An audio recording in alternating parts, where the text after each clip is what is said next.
നമസ്കാരം, ആഴ്ചവട്ടത്തിലേക്ക് സ്വാഗതം. എന്നെ തല്ലേണ്ടമ്മാവ, ഞാൻ നന്നാകാൻ ഉദ്ദേശിച്ചിട്ടില്ല. ഒന്നുമില്ലെങ്കിൽ പറയുന്നവർക്ക് നാണം വേണം, അല്ലെങ്കിൽ കേൾക്കുന്നവർക്ക് വേണം. രണ്ടു കൂട്ടർക്കും ഇല്ലാതായാൽ ദുരിതം അനുഭവിക്കുന്ന മൂന്നാമത്തെ കൂട്ടരുണ്ട്, പൊതുജനം. പോക്കറ്റിലുള്ള പണം നികുതിയും നൽകി കണ്ണും മൂക്കും പൊത്തി യാത്ര ചെയ്യേണ്ട ഗതികേട്. പറഞ്ഞു വന്നത് തൃശൂർ കുറ്റിപ്പുറം സംസ്ഥാന പാതയുടെ അതീവ ശോചനീയാവസ്ഥയെക്കുറിച്ചാണ്. ബാക്കി കണ്ടറിയാം. പൊടിശല്യം രൂക്ഷം. തൃശൂർ കുന്നംകുളം റോഡിലെ യാത്ര ദുഷ്കരം. വ്യാപാരികളും ദുരിതത്തിൽ. ഗർത്തങ്ങളിൽ നിക്ഷേപിച്ച കോറി വേസ്റ്റാണ് പൊടിശല്യം രൂക്ഷമാകുന്നതിന് കാരണമായിട്ടുള്ളത്. മഴുവഞ്ചേരി മുതൽ ചൂണ്ടൽ വരെയുള്ള മേഖലയിലെ കുഴികളിലാണ് കോറി വേസ്റ്റ് നിക്ഷേപിച്ച് കുഴികൾ അടച്ചത്. പേമാരിയെ തുടർന്ന് ഈ റോഡിൽ വെള്ളം കയറിയിരുന്നു. വെള്ളം ഇറങ്ങിയതോടെയാണ് KSTP നിർദ്ദേശത്തെ തുടർന്ന് കരാറുകാരൻ വീണ്ടും കുഴികളടയ്ക്കാൻ തുടങ്ങിയത്. പലപ്പോഴും ചെയ്യുന്നത് പോലെ വെള്ളം കെട്ടിക്കിടന്നിരുന്ന കുഴികളിൽ കോറി വേസ്റ്റും പേരിന് കുറച്ചു മെറ്റലും നിക്ഷേപിച്ച് റോഡ് റോളർ ഉരുട്ടി വഴിപാട് കണക്കെയാണ് കുഴികൾ അടച്ചത്. മഴ മാറി വെയിൽ ഉദിച്ചതോടെ കുഴികളിൽ നിക്ഷേപിച്ച കോറി വേസ്റ്റിലെ മണ്ണ് വാഹനങ്ങൾ കടന്നുപോകുമ്പോൾ ഉയരുന്നതാണ് പൊടിശല്യത്തിന് കാരണമായിട്ടുള്ളത്. കോടമഞ്ഞിറങ്ങിയതുപോലെയാണ് മേഖലയിൽ പൊടി പറക്കുന്നത്. ഹോട്ടലുകൾ ഉൾപ്പെടെയുള്ള വ്യാപാര സ്ഥാപനങ്ങൾ പൊടിശല്യം മൂലം ബുദ്ധിമുട്ടുകയാണ്. പൊടി കാരണം സ്ഥാപനങ്ങൾ തുറക്കാൻ പോലും കഴിയാത്ത സാഹചര്യവുമുണ്ട്. കഴിഞ്ഞ ദിവസങ്ങളിൽ സമൂഹ മാധ്യമങ്ങളിൽ പൊടിശല്യം ട്രോളുകളായി ഇടം പിടിക്കുകയും ചെയ്തിരുന്നു. കുഴികളും പൊടിശല്യവും മൂലം യാത്രികർ വലയുമ്പോഴും റോഡിന്റെ അറ്റകുറ്റപ്പണി നടത്താൻ റോഡിന്റെ നിർമ്മാണ ചുമതലയുള്ള KSTP തയ്യാറാകുന്നില്ല. അടിയന്തരമായി റോഡ് സഞ്ചാരയോഗ്യമാക്കാൻ പൊതുമരാമത്ത് വകുപ്പ് ആദ്യം 29 ലക്ഷം രൂപയും പണം അപര്യാപ്തമാണെന്ന് കണ്ട് പിന്നീട് 30 ലക്ഷം രൂപയും അനുവദിച്ചുവെങ്കിലും KSTP അധികൃതരുടെ ഭാഗത്തുനിന്നും തുടർ നടപടികളുണ്ടാകാത്ത സ്ഥിതിയാണുള്ളത്. ഓണത്തിന് മുൻപെങ്കിലും റോഡിന്റെ ദുരിതാവസ്ഥ മാറുമോ എന്നതാണ് പ്രദേശവാസികളുടെയും യാത്രികരുടെയും ചോദ്യം. യാത്രികർ ഇങ്ങനെ ചോദിച്ചുകൊണ്ടിരിക്കും. അതിന്റെ ഉത്തരമാണ് ഇപ്പോൾ കണ്ട അവസ്ഥ. ഇനിയിപ്പോ ഓണം കൂടി അടുത്തെത്തി. പൊതുനിരത്തിൽ തിരക്ക് ഇരട്ടിയാകുന്ന കാലം. അപ്പോഴും ഈ റൂട്ടിൽ മാറ്റം വരുമെന്ന് തോന്നുന്നില്ല. രാവും പകലും ആയിരക്കണക്കിന് വാഹനങ്ങൾ പോകുന്ന വഴിയാണ് നമ്മൾ കണ്ടത്. ഓഫ് റോഡിനേക്കാൾ കഷ്ടത്തിലായ ഈ വഴിയിലൂടെ പോകുന്ന യാത്രികരെ നമിക്കാതെ വയ്യ. കണ്ണും മൂടി കെട്ടി നടക്കുന്ന അധികാരികളുടെ കണ്ണു തുറക്കാൻ ഇനി എത്ര നാൾ? ആവശ്യക്കാരന് ഔചിത്യം ഇല്ലെന്നാണ് ചൊല്ല്. മറ്റുള്ളവർ ചില കാര്യങ്ങൾ മുഖവിലക്കെടുത്തില്ലെങ്കിൽ എങ്ങനെയെങ്കിലും ആയിക്കോട്ടെ എന്ന് വെച്ചാലും സ്വന്തം വയറ് പട്ടിണിയാവുമെന്നല്ലാതെ ഒരു കാര്യവുമില്ല. ഒടുവിൽ കർഷകർ തന്നെ മുന്നിട്ടിറങ്ങി. അധികാരികൾ ഇന്ന് ചെയ്യും നാളെ ചെയ്യും എന്ന് പറഞ്ഞ് കാത്തിരിക്കുകയല്ലാതെ നടപ്പാകുന്നത് കാണുന്നില്ലെന്ന് കണ്ടപ്പോൾ പ്രശ്നപരിഹാരം കാണാൻ കർഷകരും തീരുമാനിച്ചു. ഒറ്റപ്പിലാവ് തണത്തറ തോടിന്റെ തകർന്ന ഭിത്തികൾ കർഷകർ അറ്റകുറ്റപ്പണി നടത്തുന്നു. ജില്ലാതിർത്തിയിൽ ചാലിശ്ശേരി, കടവല്ലൂർ എന്നീ പഞ്ചായത്തുകളിലായി കിടക്കുന്ന 50 ഏക്കറോളം നെൽകൃഷി തോടു ഭിത്തി തകർന്നത് മൂലം വെള്ളക്കെട്ടിലായിരുന്നു. ചില ഭാഗങ്ങളിൽ നെൽച്ചെടികൾ നശിച്ചു. തണത്തറ തോടിന്റെ നവീകരണത്തിന് പലതവണ പദ്ധതികൾ ആവിഷ്കരിച്ചെങ്കിലും എല്ലാം പ്രഖ്യാപനത്തിലൊതുങ്ങി. 2 കോടി രൂപ ചെലവിൽ തോടും മുട്ടിപ്പാലവും നവീകരിക്കുമെന്നായിരുന്നു വാഗ്ദാനം. പല ബജറ്റിലും പദ്ധതിയെക്കുറിച്ച് പരാമർശമുണ്ടായെങ്കിലും തുക മാത്രം അനുവദിച്ചില്ല. കൃഷി, ജലസേചനം തുടങ്ങിയ വകുപ്പുകളിൽ പരാതി നൽകി. ഫലമില്ലാതെ വന്നതോടെ നവകേരള സദസ്സിലും കളക്ടർ നടത്തിയ അദാലത്തിലും കർഷകർ നിവേദനം നൽകിയിരുന്നു. തോട് കയ്യേറിയതു കണ്ടെത്താൻ 3 വർഷം മുമ്പ് ഏറെ ശ്രമകരമായി സർവേ നടത്തിയിരുന്നു. റവന്യൂ വകുപ്പിൽ ഇല്ലാതിരുന്ന തോടിന്റെ രേഖകൾ പുരാവസ്തു വകുപ്പിൽ നിന്നാണ് കണ്ടെത്തിയത്. അളന്നു വേർതിരിച്ച കയ്യേറ്റ ഭൂമി കർഷകരുടെയും നാട്ടുകാരുടെയും ആവശ്യപ്രകാരം കോൺക്രീറ്റ് ചെയ്ത് ഉറപ്പിച്ച വലിയ കുറ്റികൾ കൊണ്ട് അടയാളപ്പെടുത്തി. ഈ ഭാഗങ്ങളെല്ലാം തോടിനോട് ചേർത്ത് വലിയ രീതിയിലുള്ള നവീകരണമാണ് വിഭാവനം ചെയ്തിരുന്നത്. 3 വർഷം പിന്നിട്ടിട്ടും മറ്റു നടപടികളൊന്നും ഉണ്ടായിട്ടില്ല. നിലവിൽ തോടിന്റെ സ്ഥിതി അതീവ ശോചനീയാവസ്ഥയിലാണ്. പാഴ്ചെടികളും ചെളിയും ഒഴുക്കിന് തടസ്സമാകുന്നുണ്ട്. ജലസംഭരണ ശേഷിയും വലിയ തോതിൽ കുറഞ്ഞു. കനത്ത മഴ പെയ്തതോടെ വരമ്പുകൾ തകർന്നു. തോട്ടിലെ കല്ലും ചരലും നെൽവയലുകളിലേക്ക് ഒലിച്ചെത്തി. സർക്കാർ പദ്ധതികൾ അടുത്തൊന്നും പ്രാബല്യത്തിൽ വരില്ലെന്ന് ഉറപ്പായതോടെ കർഷകർ കയ്യിൽ നിന്ന് പണമെടുത്ത് താൽക്കാലിക അറ്റകുറ്റപ്പണികൾ നടത്തുകയാണ്. കൃഷിവകുപ്പിന്റെ അനുമതി ലഭിച്ചാൽ തീരെ ആഴം കുറഞ്ഞ ഭാഗങ്ങളിൽ നിന്നും മണ്ണ് നീക്കം ചെയ്യാനും ഒരുക്കമാണെന്ന് കർഷകർ പറഞ്ഞു. തോടിന്റെ ഈ അവസ്ഥ തുടർന്നാൽ മേഖലയിലെ പ്രധാന കൃഷിയായ മുണ്ടകന് കനത്ത തിരിച്ചടിയാണുണ്ടാവുക. കൃഷിയുണ്ടെങ്കിലേ നമ്മുടെയെല്ലാം അന്നത്തിനുള്ള വകയുണ്ടാവുകയുള്ളൂ. അപ്പോൾ അതിനുള്ള സൗകര്യങ്ങൾ ചെയ്തു കൊടുക്കുക അധികാരികളുടെ ഉത്തരവാദിത്വം തന്നെയാണ്. നടപ്പാക്കാം എന്ന് പറയുന്നതിലല്ലോ കാര്യം. കൃഷി മുടങ്ങുമെന്ന അവസ്ഥയാണെങ്കിൽ മുൻകൂട്ടി നടപ്പാക്കേണ്ട കാര്യങ്ങൾ ചെയ്യുക തന്നെ വേണം. പറഞ്ഞു പറ്റിക്കുന്നതാവരുത് പദ്ധതികൾ. ഒന്ന് ചീഞ്ഞാലേ മറ്റൊന്നിന് വളമാകൂ എന്ന് പറയാറുണ്ട്. കാര്യം ശരിയാണ്.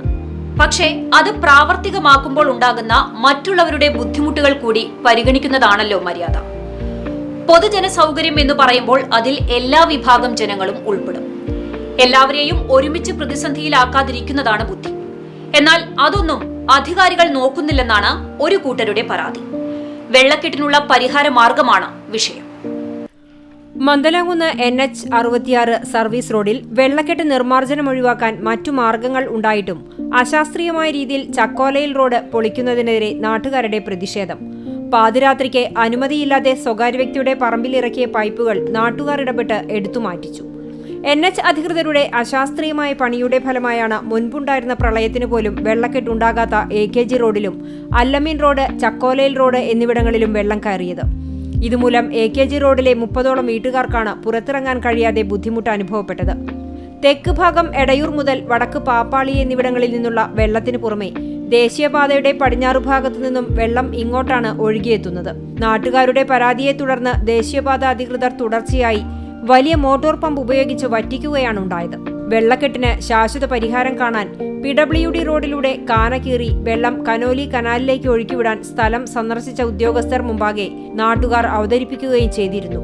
എന്നാൽ വാർഡ് മെമ്പറുടെ നിർദ്ദേശം പോലും മുഖവിലയ്ക്കെടുക്കാതെ ചക്കോലയിൽ റോഡ് പൊളിച്ച് അശാസ്ത്രീയമായ രീതിയിൽ പൈപ്പിട്ട് തൂർക്കാനാണ് കരാർ കമ്പനിയായ ശിവാലയ ഒരുങ്ങുന്നത്.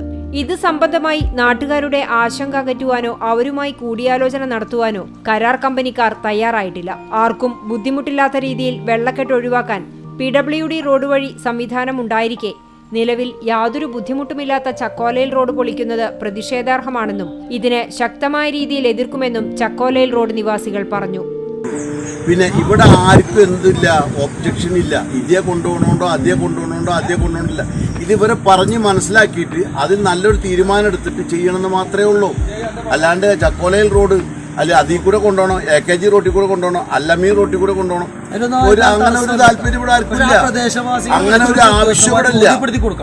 ജനങ്ങൾക്ക് എന്താണ് നല്ലത് അത് ചെയ്യാൻ എല്ലാവരും സഹകരിക്കാൻ തയ്യാറാണ്. അത് അടുത്ത ദിവസം MLA ഇവരും വിളിക്കുന്ന മീറ്റിങ്ങിൽ ഈ പറയുന്ന ടീമിനെ എല്ലാവരെയും വിളിച്ചുകൊണ്ട് ഒരു കൺവെൻഷൻ അവര് ഉദ്യോഗസ്ഥന്മാരുടെ മുമ്പിൽ ഇരുന്നു കൊണ്ട് അവരെ വിവരിച്ചു തരണം. പറ്റിയ തെറ്റ് മറയ്ക്കാൻ അതിനേക്കാൾ വലിയ ഒന്ന് ചെയ്താണോ പരിഹാരം കാണേണ്ടത്? മഴ പെയ്താൽ തന്നെ പലയിടത്തും വെള്ളക്കെട്ട് രൂക്ഷമാണ്. തീരദേശ മേഖലയിലാണെങ്കിൽ ദേശീയപാത നിർമ്മാണവുമായി ബന്ധപ്പെട്ടുള്ള അശാസ്ത്രീയ നിർമ്മാണത്തിന്റെ ഫലമായാണ് വെള്ളക്കെട്ട് രൂക്ഷമാകുന്നത് എന്ന പൊതുജനങ്ങൾക്കിടയിൽ പരാതിയും നിലനിൽക്കുന്നുണ്ട്. ഇതെല്ലാം അറിഞ്ഞു മനസ്സിലാക്കിയിട്ടും പ്രദേശവാസികളുടെ അഭിപ്രായങ്ങൾക്ക് കൂടി മുഖവില കൊടുക്കാതെയുള്ള നിർമ്മാണങ്ങൾ ചോദ്യം ചെയ്യപ്പെടേണ്ടത് തന്നെയാണ്. നിയമം നടപ്പാക്കാൻ ഉത്തരവാദിത്വപ്പെട്ടവരാണ് നിയമപാലകർ.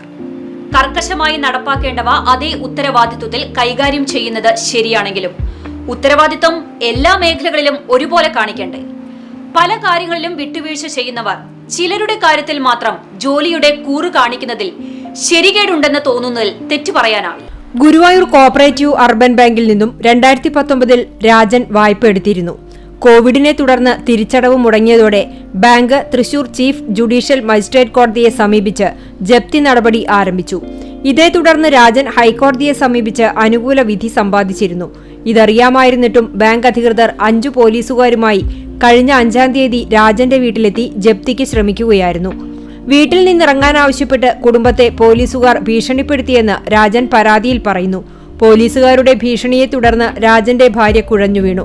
കോടതി വിധി കാണിച്ചപ്പോഴും പോലീസുകാർ പിൻവാങ്ങിയില്ലെന്നും പരാതിയിൽ ചൂണ്ടിക്കാട്ടി. ബാങ്കിനോട് ജപ്തി നടപടികൾ നിർത്തിവെക്കാൻ മുഖ്യമന്ത്രിയുടെ ഉത്തരവുള്ള കാര്യവും രാജൻ പോലീസുകാരുടെ ശ്രദ്ധയിൽപ്പെടുത്തി. മുഖ്യമന്ത്രിയല്ല അതിനപ്പുറത്തുള്ളവർ വന്നാലും വീട് ജപ്തി ചെയ്യുമെന്ന നിലപാടിൽ പോലീസുകാർ ഉറച്ചു നിന്നതായും രാജൻ പറഞ്ഞു. ഗുരുവായൂർ പോലീസ് സ്റ്റേഷനിലെ ഷക്കീർ അഹമ്മദ് എന്നോ ഷക്കീർ ഹുസൈൻ എന്തോ പേരുള്ള ഒരു സബ് ഇൻസ്പെക്ടർ വളരെ മോശമായിട്ട് എന്നോടും എൻ്റെ ഭാര്യയോടും വളരെ മോശമായിട്ട് നിങ്ങൾ ഇറങ്ങണം, നിങ്ങൾക്ക് സാധനങ്ങൾ എന്തെങ്കിലും എടുക്കാണ്ടെങ്കിൽ 5 മിനിറ്റിൻ്റെ ഉള്ളിൽ എടുത്തോളൂ എന്ന് പറഞ്ഞ് ഭീഷണിപ്പെടുത്തി. മാത്രമല്ല CMന്റെ ഓർഡർ ഉണ്ടായിരുന്നു, ആ ഓർഡർ പോലും മാനിച്ചിട്ടില്ല ഗുരുവായൂർ പോലീസ്. അയാൾ പറഞ്ഞു വെച്ചാൽ മുഖ്യമന്ത്രിയല്ല വേറെ ആര് പറഞ്ഞിട്ടും നിങ്ങൾ ഇറങ്ങാനാ പറഞ്ഞത്. വളരെ മോശമായിട്ട് ഒടുവിൽ ഹൈക്കോടതി അഭിഭാഷകൻ ഫോണിൽ ബന്ധപ്പെട്ടപ്പോൾ മാത്രമാണ് പോലീസുകാർ തിരിച്ചുപോകാൻ തയ്യാറായത്. പോലീസുകാരുടെ പെരുമാറ്റത്തിൽ കുടുംബത്തിന് കടുത്ത മനോവിഷമം നേരിട്ടതായും കമ്മീഷണർക്ക് നൽകിയ പരാതിയിൽ പറയുന്നു. ഫോട്ടോ എടുത്തപ്പോ ആള് പറഞ്ഞെന്താ വെച്ചാല്, നീ നല്ല രീതിയിൽ ഫോട്ടോ എടുത്തിട്ട് ജനങ്ങളൊക്കെ ഒന്ന് കാണട്ടെ എന്നുള്ളൊരു മോശമായിട്ടുള്ളത് എന്നെയും എൻ്റെ ഭാര്യനെയും വളരെ തളർത്തിക്കൊണ്ട് ജീവിതം മുന്നോട്ട് പോയുള്ള ആത്മഹത്യയുടെ ഒരു 2 ദിവസമായി കറക്റ്റായിട്ട് ഒന്ന് ഉറങ്ങിയിട്ട്. ഭക്ഷണം കഴിച്ചിട്ടും 3-4 ദിവസമായി. ഞാൻ ബാങ്കിലേക്ക് കൊടുക്കാനുള്ള പൈസ കൊടുക്കില്ല എന്ന് പറഞ്ഞിട്ടില്ല. ഞാൻ അവർക്കൊരു എത്ര രൂപ കൊടുക്കാണ്ടെങ്കിലും തരാമെന്നാണ് പറഞ്ഞത്. സാവകാശം തരണമെന്നാണ് പറഞ്ഞത്. ഇത് സംബന്ധിച്ച് ഗുരുവായൂർ പോലീസിൽ പരാതി നൽകിയെങ്കിലും സ്വീകരിക്കാൻ തയ്യാറായില്ല. ഇതേ തുടർന്നാണ് രാജൻ കമ്മീഷണറെ സമീപിച്ചത്. ഹൈക്കോടതി ഉത്തരവിന്റെ പകർപ്പും ബാങ്ക് ഇടപാടുകളുടെ രേഖകളും പോലീസുകാർ ഭീഷണിപ്പെടുത്തുന്ന ദൃശ്യങ്ങളും പരാതിക്കൊപ്പം ഹാജരാക്കിയിട്ടുണ്ട്. നിയമം പാലിക്കാത്ത നിയമപാലകർക്കെതിരെ നടപടിയെടുക്കണമെന്നാണ് രാജന്റെ ആവശ്യം. നിയമം പാലിക്കേണ്ടവർ ആ നിയമത്തെ കാറ്റിൽ പറത്താൻ ശ്രമിച്ചതാണ് ഇവിടെ വിഷയം. ജപ്തി ചെയ്യരുതെന്ന് കോടതി വിധി മാനിക്കലും ഉത്തരവാദിത്തമാണ്. എന്താണ് അത് മറന്ന് പ്രവർത്തിച്ചത് എന്നാണ് ഇവിടുത്തെ ചർച്ച. രേഖകൾ കാണിച്ചിട്ടും മുഖവിലക്കെടുക്കാൻ തയ്യാറാകാത്തത് തെറ്റ് തന്നെയാണ്. കോടതി വിധിയെ അധിക്ഷേപിക്കുന്നതും കുറ്റം തന്നെയാണ്. പല നാൾ കള്ളൻ ഒരു നാൾ കുടും. അങ്ങനെ ഒരു മോഷ്ടാവ് പോലീസിന്റെ വലയിലായി. ചില്ലറക്കാരനല്ല പുള്ളി. ക്ഷേത്രങ്ങളാണ് ഇയാളുടെ വീക്ക്നെസ്. പിടികൂടിയ ആളെ തെളിവെടുപ്പിനായി കൊണ്ടുവരികയും ചെയ്തു. സംസ്ഥാനത്തെ നിരവധി ക്ഷേത്രങ്ങളിൽ മോഷണം നടത്തിയിട്ടുള്ള ആളാണ് ഈ കക്ഷി. പോലീസ് പിടിയിലായ ഭണ്ഡാരം സജീഷ് എന്നറിയപ്പെടുന്ന എടപ്പാൾ കാലടി സ്വദേശി കൊട്ടാരപ്പാട്ട് സജീഷിനെയാണ് തെളിവെടുപ്പിനായി കൊണ്ടുവന്നത്. വടക്കേക്കാട് SI ബിജുവിന്റെ നേതൃത്വത്തിലുള്ള പോലീസ് സംഘം വയലത്തൂർ തൃക്കണമുക്ക് ക്ഷേത്രത്തിലാണ് തെളിവെടുപ്പിന് കൊണ്ടുവന്നത്. കഴിഞ്ഞ ജൂലൈ 28 ഞായറാഴ്ച പുലർച്ചെയായിരുന്നു ഇവിടെ കവർച്ച. ക്ഷേത്രത്തിന് മുൻവശത്തെയും പിൻഭാഗത്തെയും ചുറ്റമ്പലത്തിനുള്ളിലെയും അടക്കം 5 ഭണ്ഡാരങ്ങൾ പൊളിച്ച് പണം കവർന്നിരുന്നു. ഓഫീസ് മുറിയുടെ പൂട്ട് പൊളിച്ച് അകത്ത് കയറി അലമാരയുടെ പൂട്ട് തകർത്ത് ലോക്കറിൽ നിന്ന് ചാവിയെടുത്താണ് മോഷണം നടത്തിയിരുന്നത്. ക്ഷേത്രത്തിന്റെ മേൽക്കൂര പൊളിച്ചാണ് മോഷ്ടാവ് ചുറ്റമ്പലത്തിനകത്തേക്ക് കയറിയത്. പുലർച്ചെ ക്ഷേത്രം തുറക്കാൻ വന്ന പൂജാരിയാണ് മോഷണ വിവരം അറിഞ്ഞത്. കഴിഞ്ഞ മാസം 24-ന് തമ്പുരാൻപടി ആലിക്കൽ ബ്രഹ്മരക്ഷ ക്ഷേത്രത്തിൽ നടന്ന മോഷണത്തെ തുടർന്ന് നടത്തിയ അന്വേഷണത്തിലാണ് പ്രതിയെ അറസ്റ്റ് ചെയ്തത്. സംഭവത്തിന് ശേഷം കർണാടകയിലും സംസ്ഥാനത്തിന്റെ വിവിധയിടങ്ങളിലുമായി ഒളിവിൽ കഴിയുകയായിരുന്ന പ്രതി വയനാട് സുൽത്താൻ ബത്തേരിയിൽ ഒളിവിൽ കഴിയുന്നുണ്ടെന്ന് തൃശൂർ സിറ്റി ജില്ലാ പോലീസ് മേധാവി R. ഇളങ്കോ IPSന് ലഭിച്ച രഹസ്യവിവരത്തിന്റെ അടിസ്ഥാനത്തിൽ Guruvayur assistant police commissioner TS സിനോജിന്റെ നിർദ്ദേശാനുസരണം തൃശൂർ സിറ്റി സ്ക്വാഡും ഗുരുവായൂർ പോലീസും ചേർന്ന് സുൽത്താൻ ബത്തേരി പോലീസിന്റെ സഹായത്താൽ നടത്തിയ തിരച്ചിലാണ് പിടിയിലായത്. സ്വകാര്യ ലോഡ്ജിൽ ഒളിവിൽ കഴിഞ്ഞിരുന്ന പ്രതിയെ അറസ്റ്റ് ചെയ്യാൻ ശ്രമിക്കുമ്പോൾ ലോഡ്ജിന്റെ 2ാം നിലയിലുള്ള മുറിയുടെ ജനൽ ചില്ല് തകർത്ത് ചാടി രക്ഷപ്പെടാൻ ശ്രമിച്ചെങ്കിലും പോലീസ് പിന്തുടർന്ന് സാഹസികമായി കീഴടക്കി. കഴിഞ്ഞ ജൂൺ മാസം അവസാനം തവനൂർ ജയിലിൽ നിന്നും ഒരു മോഷണക്കേസിൽ ശിക്ഷ കഴിഞ്ഞ് പുറത്തിറങ്ങിയ പ്രതി മലപ്പുറം തേഞ്ഞിപ്പാലത്തു നിന്നും ഒരു സ്കൂട്ടർ മോഷ്ടിച്ച് ഈ സ്കൂട്ടറിലാണ് മോഷണത്തിനെത്തിയത്. ജയിലിൽ നിന്നും പുറത്തിറങ്ങി ചുരുങ്ങിയ ദിവസം കൊണ്ട് തൃശൂർ ജില്ലയിലെ വടക്കേക്കാട്, ഗുരുവായൂർ, കുന്നംകുളം സ്റ്റേഷൻ പരിധികളിലും കോഴിക്കോട്, മലപ്പുറം എന്നീ ജില്ലയിലെ വിവിധ സ്റ്റേഷൻ പരിധിയിലെ ക്ഷേത്രങ്ങളിലും കവർച്ച നടത്തിയതായാണ് ചോദ്യം ചെയ്യലിൽ പ്രതി സമ്മതിച്ചത്. മോഷണം നടത്തി കിട്ടുന്ന പണം ഊട്ടി, മൈസൂർ എന്നിവിടങ്ങളിൽ ആഡംബര ജീവിതം നയിക്കുന്നതിനാണ് ഇയാൾ ചെലവഴിച്ചത് എന്നും ചോദ്യം ചെയ്യലിൽ നിന്ന് മനസ്സിലായതായി പോലീസ് പറയുന്നു. 40-ലധികം മോഷണ കേസുകളിൽ പ്രതിയായ സജീഷ് നിരവധി തവണ ജയിൽ ശിക്ഷയും അനുഭവിച്ചിട്ടുണ്ട്. അപകടങ്ങൾ ഉണ്ടാകുമ്പോൾ സംയമനത്തോടെ ഇടപെടുക എന്നത് വലിയ കാര്യമാണ്. പക്ഷേ അത്തരം സാഹചര്യങ്ങളിൽ പലർക്കും അത് സാധിക്കണമെന്നുമില്ല. കുട്ടികളായാലും മുതിർന്നവരായാലും സാഹചര്യങ്ങൾക്കനുസരിച്ച് പെരുമാറാൻ കഴിഞ്ഞാൽ വലിയ അപകടങ്ങൾ ഒഴിവാക്കുവാൻ സാധിക്കും. ഇവിടെ ഒരു കൊച്ചുമിടുക്കനാണ് കൂട്ടുകാരന് ജീവൻ രക്ഷകരായത്. കളിക്കുന്നതിനിടെ കാൽവഴുതി തോട്ടിൽ വീണ 6 വയസ്സുകാരന്റെ രക്ഷകരായത് കളിക്കൂട്ടുകാർ. കൂട്ടുകാരുടെ ധീരതയാണ് ഒരുമനിയൂർ സ്വദേശിയുടെ ജീവൻ രക്ഷിച്ചത്. കളിക്കുന്നതിനിടയിൽ കാൽവഴുതി തോട്ടിൽ വീണ 6 വയസ്സുകാരൻ മുഹമ്മദ് റിയാന് രക്ഷകരായത് കളിക്കൂട്ടുകാരായ സായികൃഷ്ണയും ആദർശ് വിനോദുമാണ്. ഒരുമനിയൂർ വില്ലേജ് ഓഫീസിനടുത്ത് പുതുവീട്ടിൽ നൌഷാദ് ഷജീന ദമ്പതികളുടെ മകൻ മുഹമ്മദ് റിയാനാണ് അപകടത്തിൽപ്പെട്ടത്. IDC സ്കൂളിലെ 1ാം ക്ലാസ് വിദ്യാർത്ഥിയാണ് മുഹമ്മദ് റിയാൻ. കുടുംബശ്രീ യോഗത്തിൽ പങ്കെടുക്കാൻ റിയാനെയും കൂട്ടി പോയതായിരുന്നു മാതാവ് ഷജീന. കൂട്ടുകാരുമൊത്ത് സമീപത്തെ തോട് മൂടാനായി നിർമ്മിച്ച സ്ലാബിനു മുകളിലായി കളിക്കുകയായിരുന്ന റിയാൻ പെട്ടെന്ന് കാൽവഴുതി തോട്ടിലേക്ക് വീണു. ഉടനടി ഒപ്പം കളിക്കുകയായിരുന്ന സായി കൃഷ്ണ റിയാനെ കൈവിടാതെ പിടിച്ചു നിൽക്കുകയും ആദർശ സമീപം ഉണ്ടായിരുന്നവരെ വിവരം അറിയിക്കുകയും ചെയ്തു. ഇതിനിടെ റിയാനെ സായി കൃഷ്ണ ഒരുവിധം കരയ്ക്ക് കയറ്റിയിരുന്നു.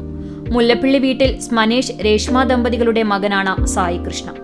മാളിയിക്കൽ വിനോദ് വിജിത ദമ്പതികളുടെ മകനാണ് ആദർശ്. ഇരുവരും ഒരുമനയൂർ AUP സ്കൂളിലെ വിദ്യാർത്ഥികളാണ്. സായി കൃഷ്ണ, ആദർശ് ഇവർ രണ്ടുപേര് കളിച്ചുകൊണ്ടിരിക്കുമ്പോൾ അവരുടെ കൂടെ കളിച്ചിരുന്ന ഒരു റിയാസ് പറഞ്ഞൊരു കുട്ടി വെള്ളത്തിൽ വീഴുകയും ആ കുട്ടിയെ വെള്ളത്തിൽ നിന്ന് രക്ഷിച്ച് വളരെ ഒരു ധീര പ്രവൃത്തി ചെയ്തിട്ടുള്ള മക്കളാണ് ഈ രണ്ട് മക്കൾ. അവരെ സംബന്ധിച്ച് എനിക്ക് ഭയങ്കര അഭിമാനമാണ് എനിക്ക് തോന്നുന്നത്. സ്കൂളിലൊരു വളരെ അഭിമാനകരമായിട്ടൊരു നിമിഷമാണ് ഈ ഒരു അവസരത്തിൽ കൂടെ കണ്ടത്. സാഹചര്യങ്ങളാണ് മനുഷ്യനെ പല കാര്യങ്ങളും ചെയ്യിപ്പിക്കാൻ പ്രേരിപ്പിക്കുന്നത്. സ്വന്തം കൂട്ടുകാരൻ വെള്ളത്തിൽ മുങ്ങിപ്പോകുന്നത് കണ്ടപ്പോൾ എങ്ങനെയെങ്കിലും രക്ഷിക്കാൻ കാണിച്ച ഇടപെടൽ അഭിനന്ദനീയമാണ്. ഈ മാതൃക തന്നെയാണ് നമ്മൾ ഓരോരുത്തരിലും ഉണ്ടാകേണ്ടത്. വാർത്തയും വാർത്താ വിശകലനവുമായുള്ള ആഴ്ചവട്ടം ഇവിടെ പൂർണ്ണമാകുന്നു. അടുത്ത ആഴ്ച വീണ്ടും കാണാം. നന്ദി, നമസ്കാരം.